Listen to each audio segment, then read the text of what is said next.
Hoje você vai aprender. Hoje eu trago para vocês um vídeo, né, de uma menina que Deus respondeu às suas preces e ela se converteu.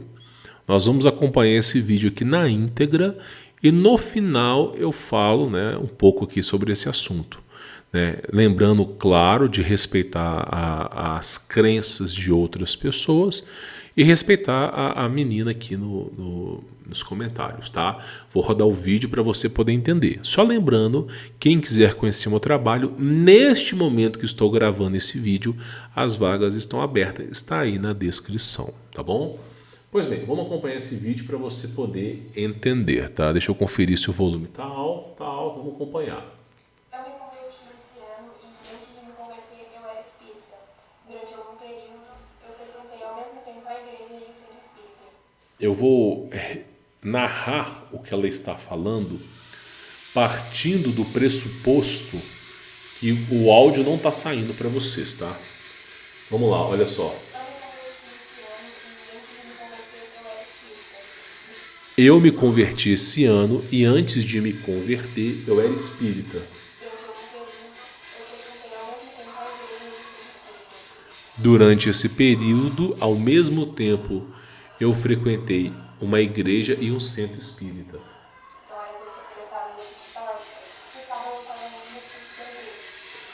Então, terça-feira eu estava assistindo palestra e no sábado eu estava no culto da igreja.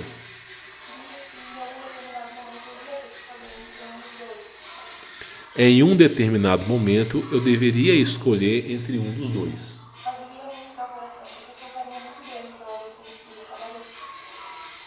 Nem eu entendi o que ela falou aqui.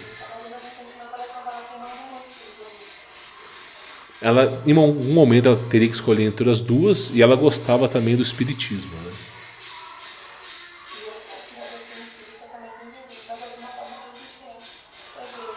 Ela fala que ela sabe que a doutrina espírita também tocou nela, no sentido de tocar o coração.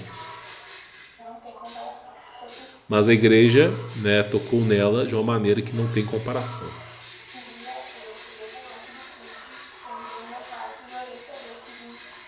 Um dia, né, depois de ir na igreja, chegando do culto, eu entrei no meu quarto e orei para Deus.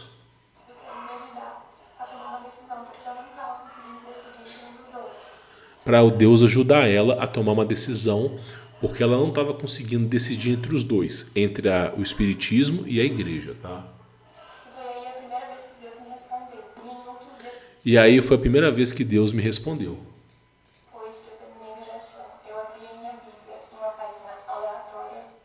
Minutos depois, né, dela orar, ela abriu a Bíblia dela, né, as páginas da Bíblia, a página da Bíblia de maneira aleatória. E ela encontrou o seguinte versículo em Isaías. Capítulo 8, versículo 19. Talvez alguém nos diga, vamos perguntar aos médiuns e aos que consultam os espíritos dos mortos. Com sussurros e murmúrios, eles nos dirão o que fazer. Mas será que o povo não deve pedir orientação a Deus? Será que os vivos devem buscar a orientação dos mortos? O versículo de Isaías fala o seguinte: as pessoas vão buscar orientações aos mortos, perguntando o que fazer. Mas não seria plausível perguntar diretamente para Deus? Esse é o versículo de Isaías, tá? E foi exatamente o que ela fez. Porque ela foi numa igreja, ela foi no espiritismo, né, doutrina espírita, e foi numa igreja. E ela queria saber a resposta, né, do que ela deve seguir. E quando ela abriu a Bíblia, ela caiu exatamente nesse versículo de Isaías falando que as pessoas consultam os mortos ao invés de consultar a Deus. Esse versículo foi para mim a minha confirmação que eu deveria estar na igreja. Esse versículo foi para mim a minha confirmação que eu deveria estar na igreja. E desde então eu nunca mais voltei no centro espírita. E me encontrei 100% no lugar que eu estou hoje. Parabéns para ela que encontrou Deus, né? Olha que coisa magnífica, né? A gente tem costume de olhar somente para o nosso umbigo, né? Mas Deus está presente na vida de todo mundo, de todo mundo. E muitas vezes uma pessoa que está tentando encontrar a verdade, porque o logos da vida é esse é o logos da vida, é a busca pela verdade. Não é faculdade, não é dinheiro, não é fama, não é família, não é filhos. A razão e existência de todo ser consciente é ir de encontro a Deus. Se você negar a esse fato, em pouquíssimo tempo você começa a ter depressão, você começa a viver a sua vida de futilidades, você começa a cair, né, a descer espiritualmente a sua vida, a ponto de ter que suprir a sua vida com vícios imorais o tempo todo. Por exemplo, pessoas que... Você já viu esse funkeiro com 10 quilos de ouro colocado no pescoço? Os caras para se autoafirmar, tem que usar corrente de ouro, tem que usar iate, tem que usar não sei o quê. Deixa eu voltar o foco da câmera aqui. Então, praticamente, a razão e existência de um ser, principalmente do ser consciente, é ir e buscar a Deus. É ir e buscar a Deus. É para isso que nós estamos aqui, né? É para isso. Felizes são os que despertaram para essa verdade, né? E aí eu achei interessante porque eu já fui espírita. Eu não tenho nada contra espiritismo, nada contra. Eu não acredito que as pessoas que são espíritas irão herdar o céu. Tá? Eu não vou contra a Bíblia. A Bíblia fala justamente o oposto, né? Mas eu não tenho nada contra ninguém. Se não me falha a memória, minha mãe é espírita, tem mais de quase 40 anos, ou 50 anos que ela é espírita. E minha avó era já falecida, né? Era católica, né? E eu, cara, eu me encontro, né? Hoje eu estou mais pro lado do catolicismo do que qualquer outro lado, apesar que eu não tenho crença nem denominações, né? Mas a Igreja Católica, eu sempre estou indo numa missa, conversando com o padre. Eu não gosto de falar da minha vida pessoal, mas essa semana eu me confessei perante o padre, né, no confessionário. Eu também estou estudando, né? Estou estudando o catecismo, né? E por que eu gosto de estudar? Eu gosto de ver. A minha busca é uma busca por Deus. Eu estou na terra enquanto vivo, respirando, como dizia o próprio profeta Isaías, né? Isaías já dizia isso: buscai o reino de Deus enquanto ainda é possível, alcançai a misericórdia enquanto ainda é possível. E partindo do pressuposto que eu não sou dono da verdade, eu sou um ser humano falho, a minha busca na terra ela tem que ser incansável, imensurável para ir de encontro a Deus. E quando você analisa a Igreja Católica, os santos, quando você analisa a vida do Padre Pio, você analisa a Maria, mãe de Jesus, cara, quando você começa a estudar a Virgem Maria, Nossa Senhora de Guadalupe, você começa a ver os mártires católicos, é um prato cheio, né, de sabedoria e conhecimento para você poder mudar a sua vida, tá? A intenção minha aqui não é ofender ninguém que é evangélico nem nada, mas eu aconselho, eu não sei o nome dessa menina, francamente, eu vi esse vídeo numa rede social vizinha, né? Eu espero que essa menina esteja me assistindo, né? Se ela estiver me assistindo, peço ela para que eu possa divulgar esse vídeo. Se não puder também eu apago, não tem problema. Mas eu quero dar um conselho para ela, tá? Vou dar um conselho para você. Se você tiver que escolher uma igreja para ir, escolha uma igreja católica. Uma igreja católica. Porque quando eu me lembro muito bem do passado. Quando a gente está numa igreja que prega o fim do mundo, quando a gente está numa igreja que fala que o tempo todo o mundo vai acabar, que os sinais estão aí, quem está dentro dessa igreja vai alcançar a salvação, as pessoas que estão fora vão ser condenadas. Vou dar um exemplo. A Igreja Adventista considera que somente eles vão alcançar a salvação pelo mistério da Ellen White. E qualquer pessoa da Igreja Católica, Igreja Evangélica, mas que não for adventista, não alcançará a salvação.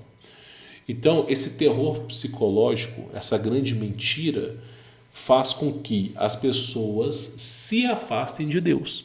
Então, muitas vezes você está empolgado porque você teve uma revelação divina, você está empolgado para encontrar a salvação, e por conta de homens falhos e pecadores, você acaba se desvirtuando.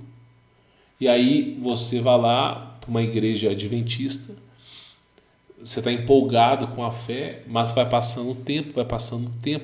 É como um relacionamento. No começo do relacionamento, você sente a paixão, a paixonite, aquele burburinho na barriga, aquela intensidade. Conforme vai passando o tempo, vai acontecendo o amadurecimento daquela relação.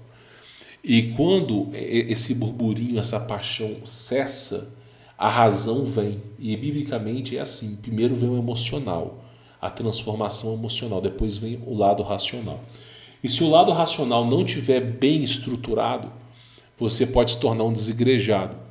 E se tornando um desigrejado, se você não tiver disciplina de estudar a Bíblia, de correr atrás, você pode perder a sua salvação, se tornando um gnóstico. Eu creio em Deus, eu creio em Jesus, mas eu vivo a minha vida. Então, o conselho que eu dou para você, eu não sei se você se converteu numa igreja evangélica, mas o conselho que eu te dou é: dê uma chance para a igreja católica. Dê uma chance na sua vida. Porque a igreja católica, ela não prega, você não vai ver o padre, raramente são os padres, eu pessoalmente nunca vi, pregando o fim do mundo. Que o mundo vai acabar, que hoje, por exemplo, os sinais estão aí, a marca da besta está aí, você não vai ver isso. Então, geralmente o pessoal católico são pessoas que acreditam no futuro, são pessoas que querem constituir famílias, são pessoas que não são radicais. Porque você usou um brinco, você vai ser condenado ao inferno. Porque você passou um batom, usou maquiagem, você vai ser condenado ao inferno. Longe disso. Raramente você vai ver um católico te acusando disso. A missa católica, ela é focada em Deus, é totalmente focada em Deus, enquanto que na igreja evangélica ela é focada em você, chamado teologia da libertação. O que é a libertação? Libertar você. Porque você está desempregado, Deus vai te prover. Porque você está doente, Deus vai te prover. Enquanto na igreja católica nós não estamos olhando para o nosso umbigo, nós estamos olhando para a vontade de Deus, o que Deus quer que a gente faça. E isso é muito importante.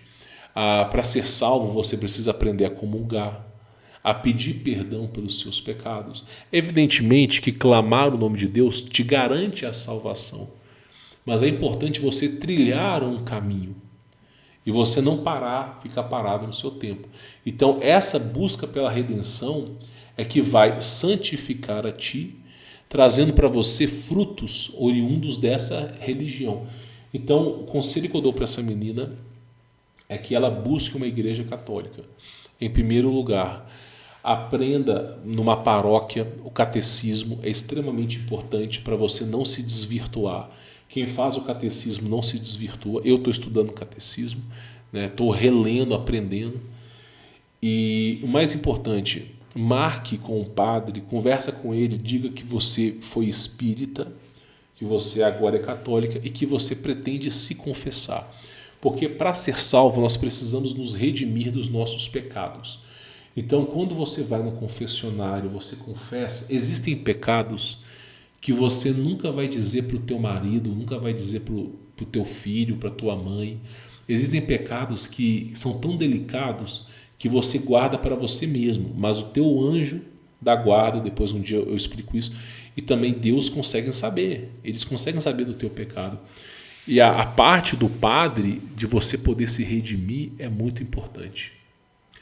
A única igreja que nivela a proporção de homens e mulheres é a igreja católica. Tá? A única igreja que vai trazer uma concordância é a igreja católica. Então, assim, você vai encontrar pessoas que estão na fé, mas que não usam da fé para praticar o mal, para fazer acepção de pessoas, para ficar, cada dia que se passa criando uma denominação diferente, um entendimento diferente da Bíblia. Então, o conselho que eu dou para você: procure uma igreja católica, uma boa igreja.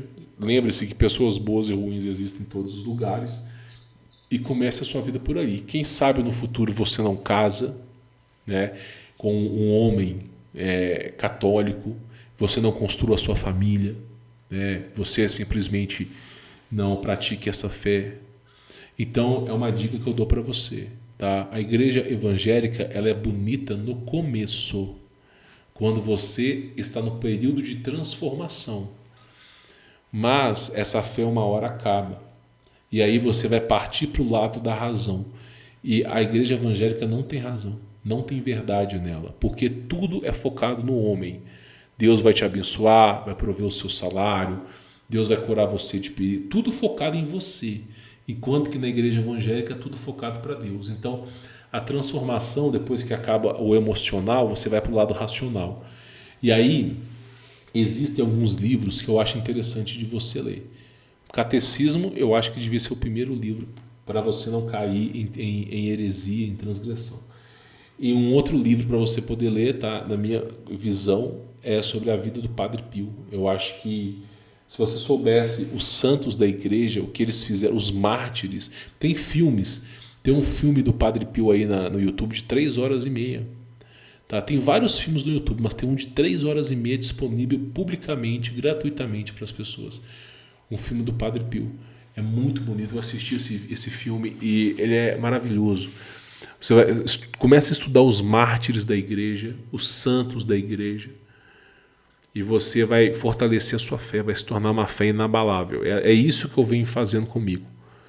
É isso que eu venho fazendo. Hoje eu tenho uma orientação de um padre, né, que eu pergunto as coisas para ele, né, se ele não tiver informação, ele traz para mim depois, e eu vou melhorando o meu conhecimento bíblico. Mas é uma dica que eu dou para essa menina, né, para que ela não caia na artimanha do diabo. Eu me converti para Jesus Cristo, minha avó era católica, eu me converti na presença de um terço, né? Eu tive uma visão com Jesus Cristo, eu já trouxe um vídeo de mais de 1 hora falando sobre isso. E no final eu encomendei, né? Eu vou só resumir a parte final. Eu comprei um terço, se não me falha a memória, no Rio de Janeiro, através do Mercado Livre. Eu coloquei pagamento via boleto bancário, e eu comprei 3 terços. E aí eu fui lá, comprei 3 terços, coloquei pagamento via boleto bancário. Era mais ou menos umas 6h50 da manhã. E, pô, o boleto bancário, né, tem muito tempo que isso aconteceu, mas o boleto bancário demora para ser computado pelo banco. Muitas vezes demora 1 dia útil, né? E aí, depois que o boleto for computado, o lojista que está dentro do Mercado Livre, ele vai pegar o produto, vai embalar e vai enviar pelo correio para chegar na sua casa. E se não fosse a Sedex 10, né, ainda que fosse, vai demorar muito para chegar na sua casa. Então, quando você compra um produto no Mercado Livre, via boleto bancário, demora entre 2 a 3 dias no mínimo para chegar na sua casa. E eu comprei via boleto bancário, né? Eu comprei 3 terços. Um dos terços marrons de botar no pulso. E aí eu falei assim para Deus, olha, eu tive uma revelação com você, um sonho com você, mas eu não posso garantir que isso seja real. Porque sonho, até o diabo pode me iludir. Eu gostaria de uma prova física. Eu vou comprar aqui 3 terços e o Senhor entrega para mim. Era mais ou menos 6h50 por aí. Comprei o terço, era mais ou menos 7 horas, 7h10. Quando eu cliquei em comprar, gerei o boleto, eu fui lá, paguei o boleto, gerei o boleto. E quando eu cheguei cliquei em comprar ali, tocou a campainha da minha casa. E quando tocou a campainha, eu fui lá ver, era um carteiro. Eu não sei, eu nunca vi esse cara na vida, não sei nem quem que era. E eu não me lembro bem se eu paguei o boleto na hora ou se eu não paguei esse boleto. Agora, realmente eu não me lembro. Tem muitos anos. Quando a gente fala de coisas que aconteceram há 10, 12 anos atrás, a gente quase que não lembra. Mas eu recebi o correio 7 horas da manhã na minha casa. E, poxa, eu não tinha nenhuma encomenda nem nada. Aí o cara falou, você que é Humberto? Eu falei, sim, sou eu. Ah, tem uma encomenda para você. Aí eu fiquei até assim, o que será que, né, correio agora, 7 horas da manhã. E assim, o cara chegou com roupa do correio, eu assinei, recebi a encomenda, né, e entrei em casa. Quando eu entrei em casa, eu estava assinando o correio, Fatinha, ela é minha segunda mãe, né? Ela trabalhou na minha casa, né? Teve a casa onde eu morei teve várias diaristas e empregadas na casa dos meus pais. E Fatinha foi uma segunda mãe para mim, uma pessoa maravilhosa, né? Ela perdeu o filho dela, né, por negligência médica.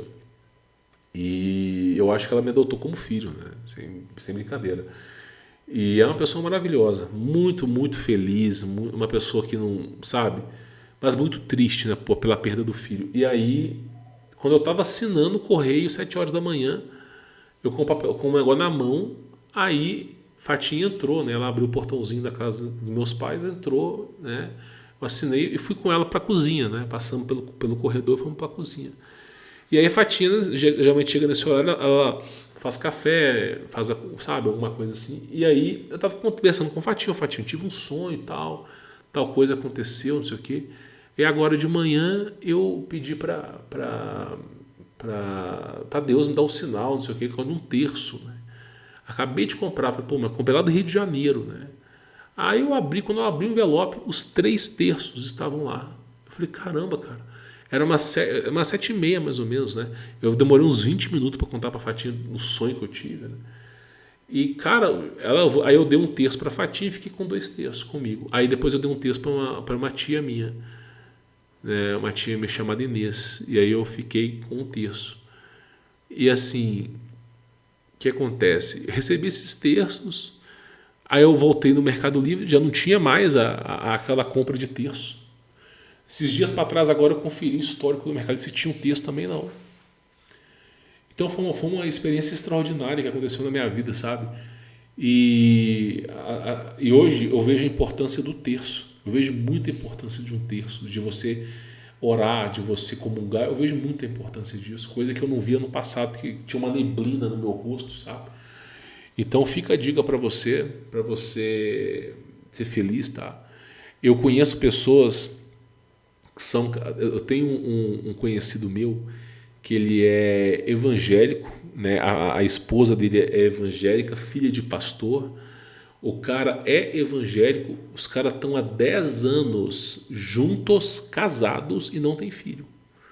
Porque, segundo eles, o mundo vai acabar, né? Os sinais estão aí, já 10 anos juntos não tem filhos. E aí, quando você morre, Deus te mostra, tá vendo essas crianças aqui? Elas todas seriam seus filhos, mas você negou a vida a eles. É uma coisa triste, triste. Se você não acha que isso vai acontecer, isso acontece. Então é importante, siga uma fé católica que você não tem nada a perder, tá? Conselho que eu dou para você, né? Se quiser seguir a evangélica, siga, mas lembre, né, desse vídeo, lembre das dicas que eu estou te dando aqui, tá? Para que caso você um dia decida sair da igreja e se tornar desigrejada, pelo menos coloca na sua cabeça, dê uma chance para a igreja católica, tá? Se caso você não esteja firmado numa igreja católica, eu tenho certeza que sua vida vai transformar, vai mudar, tá bom? Bom, ficamos por aqui, fique na paz.